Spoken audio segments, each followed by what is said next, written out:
Nous allons parler aujourd'hui de Luca, mais pour revenir sur Luca, nous allons revenir sur Pise. Parce que, en fait, c'est à Pise, avec Pasquale, qu'on a découvert Luca. À la base, ça faisait pas du tout partie de notre étape. C'est juste lui qui nous a dit, il faut absolument que vous alliez là-bas, parce qu'il y a toujours le côté médiéval de la ville, il y a toujours les vieilles pierres, et il y a plein de remparts qui entourent la ville, c'est très mignon, très beau. Et en plus, il nous avait montré une vidéo, une espèce de Comic-Con géante, dans toute la ville, partout, ça grouille de costumes en tout genre. Et c'est au mois de novembre. Donc ça, c'était foutu, c'était pas possible d'y aller. Mais il nous a dit qu'on pouvait quand même y aller rien que pour visiter la ville parce qu'elle valait le coup. Et en plus, il nous a parlé des caves de Luca où a été tourné Game of Thrones. Donc on était hyper emballés quoi.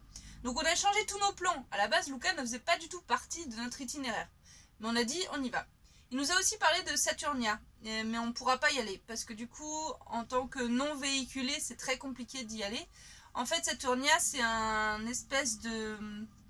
C'est perdu au milieu de nulle part, et c'est des sources d'eau chaude naturelles. Et tu peux y aller gratuitement, quoi. Il n'y a rien de payant.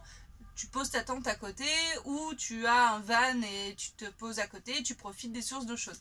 Ça nous plaisait beaucoup, mais franchement, pour y aller non véhiculé, c'était bien galère. Donc ça, on a laissé tomber. Mais Luca, on a dit, pas de problème. Donc, en fait, ce qui se passait ce soir-là, c'était que Pasquale avait une soirée. Et il nous a dit, vous pouvez tout à fait dormir chez moi une nuit de plus. Mais moi, j'ai un anniversaire ce soir chez quelqu'un. Donc, je serai là plutôt vers 1h du mat. Donc, il faut que vous rentriez vers 1h du mat. Donc, on a dit, ok, pas de problème. Donc, on s'est dit, toute la soirée, on va la réserver à Luca. Donc, à 18h, on prend le train. On arrive, effectivement, des remparts de pierre partout. Une tour géante avec des arbres au-dessus de la tour, magnifique. On n'a pas pu y aller, ceci dit, parce qu'on est arrivé genre 10 minutes avant que ça ferme. Mais on s'est baladé un peu partout, on a trouvé la cave, qui est magnifique en fait, sous la ville. C'est rempli de souterrains, avec des grosses pierres partout, blanches. C'est des dômes, c'est très très beau, et tu as l'impression vraiment d'être dans un endroit vraiment à part. Et puis même la ville en soi, elle a vraiment gardé son cachet, quoi. Elle a vraiment gardé son côté historique. Et ça vaut le coup, quoi. Ça ne ressemblait en rien à tout ce qu'on avait visité en Italie.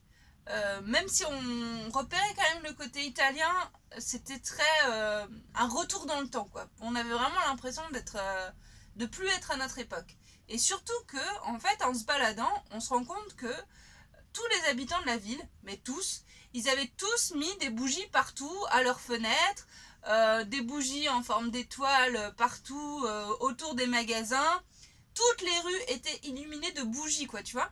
Et on s'est dit, tiens, c'est marrant, enfin, s'ils font ça tous les soirs, c'est quand même galère, quoi. Et en fait, après un gros coup de canon, parce que quand on entend un coup de canon, franchement, ça surprend. Donc on s'est dit, qu'est-ce qui se passe? Là, forcément, il se passe quelque chose. Donc on a été voir un gars, on a commencé à tchatcher, lui demander s'il y avait bien quelque chose dans le coin. On dit mais qu'est-ce qui se passe quoi? Et en fait c'était une passation chrétienne qui se passait, spécialement à Luca. Et du coup en fait il y avait plein de monde qui était venu à Luca spécialement ce jour-là, alors que nous on n'avait aucune idée de ce qui se passait réellement. Et il y avait plein de gens costumés avec des habits du Moyen-Âge, des habits, enfin vraiment c'était des costumes mais tellement travaillé quoi, j'avais jamais vu ça, genre t'avais des armures complètes, mais complètes quoi, avec des épées gravées, c'était trop beau. Et c'était très très très très beau, et en même temps il y avait des chants, et en même temps il y avait une espèce d'émulsion dans la ville à ce moment là, et nous on était au milieu de tout ça, on n'a rien compris, on était tout euphorique quoi. Et à un moment, on se perd un petit peu, parce que bon, bah c'est le but aussi, hein, c'est de se perdre. Et on se perd un peu, puis on trouve une espèce de place avec plein d'étudiants assis par terre, avec des verres à la main. Et tu pouvais à peine passer, hein, mais vraiment sur toute la rue, il y avait plein d'étudiants. Donc on se dit, il doit y avoir un lieu sympa là dans le coin. Et on repère là où ils achètent leur bière et leur vin. Et en fait, on fait pareil, on les suit, et en fait, on a eu une super bonne bière à 4 € chacun, c'était trop bon, c'était trop bien.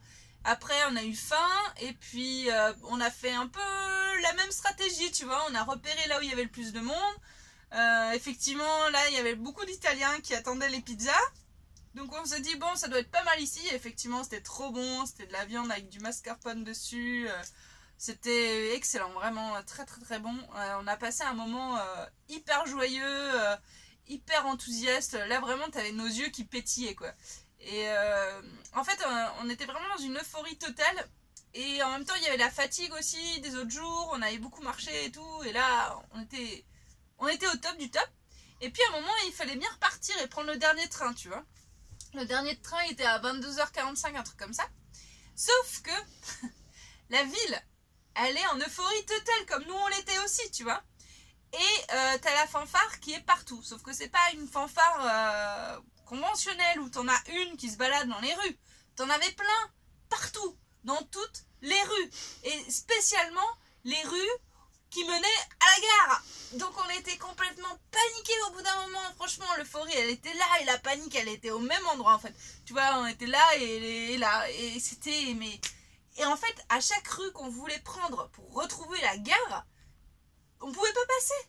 Parce qu'il y avait une fanfare, parce qu'il y avait des flics qui barraient la route, parce que t'avais même des gens chrétiens qui nous disaient non, passez pas par là, il faut pas passer devant la fanfare. Bah ouais, mais bon, mon gars, j'ai mon train, tu vois. Et puis, même si tu dis train, les gens comme... Il y a beaucoup d'Italiens qui parlent pas anglais et qui en fait paniquent rien qu'au son anglais, et ils étaient là, je comprends pas, et là, mais putain, c'était compliqué quoi. On a vraiment paniqué, mais on a eu notre train. On a eu notre train, vraiment en respirant.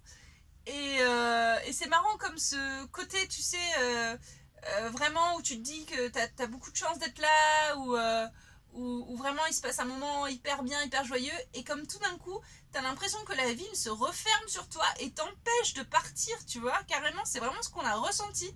Que la ville nous disait non, maintenant tu restes, tu vois. Ah, mais non, en fait, on veut partir, on veut continuer le voyage. Mais ouais, parce que sinon on aurait été vraiment dans la merde en fait. On n'avait rien d'autre, on n'avait pas nos sacs, on n'avait rien, on n'avait pas de tente, enfin ça aurait été compliqué quoi. Il aurait fallu qu'on se trouve un hôtel dans Lucca, et à mon avis, vu qu'il y avait la passation, ça aurait été compliqué de trouver un hôtel libre. Enfin bref, c'était chaud patate. Donc on arrive effectivement vers, je dirais, minuit et demi, tu vois, à Pise, et puis à 1h du mat, on a retrouvé Pasquale sans problème. Mais notre problème en fait, c'est que du coup, ah oui, il faut savoir qu'à Pise, tu peux avoir le Wi-Fi. Alors le Wi-Fi, c'est le Wi-Fi gratuit de Pise, dans toute la ville en fait. Et comme c'est une ville assez étudiante, tu peux avoir le Wi-Fi un peu partout, ça c'est chouette. C'est bon à savoir. Mais donc grâce au Wi-Fi, on a pu un peu voir si à Florence c'était possible de crécher. Il se trouve que toutes les réservations qu'on voulait faire, le seul hôtel le moins cher en fait de Florence, il était complètement complet, il était libre seulement 3 jours plus tard. Donc là il s'est posé plein de questions, comment on fait, est-ce qu'on reste à Pise, est-ce qu'on s'en va, est-ce que... Alors, on s'est rendu compte quand même qu'on a fait beaucoup de villes en peu de temps, genre je crois qu'en 8 jours on avait dû faire 7 villes. Et là on s'est dit que c'était vraiment trop, et au niveau des jambes aussi, physiquement on était épuisés, moralement je pense aussi, tu vois, le fait qu'on était dans des états d'extase et d'angoisse, tu vois, je pense que c'était pas bon signe non plus. Donc du coup on a décidé d'aller dans un lieu complètement paumé, Castelfranco, et d'y séjourner pendant 3 jours. C'était un Airbnb, 11 € la nuit, et en fait ça nous a permis vraiment de nous poser quoi. On n'a rien fait de spécial, t'auras pas de photos, ni de vidéos, ni rien de cet endroit, parce que c'était vraiment juste 3 jours de repos, de relaxation, de temps pour nous aussi, de moments où on pouvait cuisiner ensemble. C'était quand même assez rare ce genre de moment là. Ça nous a fait trop du bien, ça nous a reboosté pour Florence.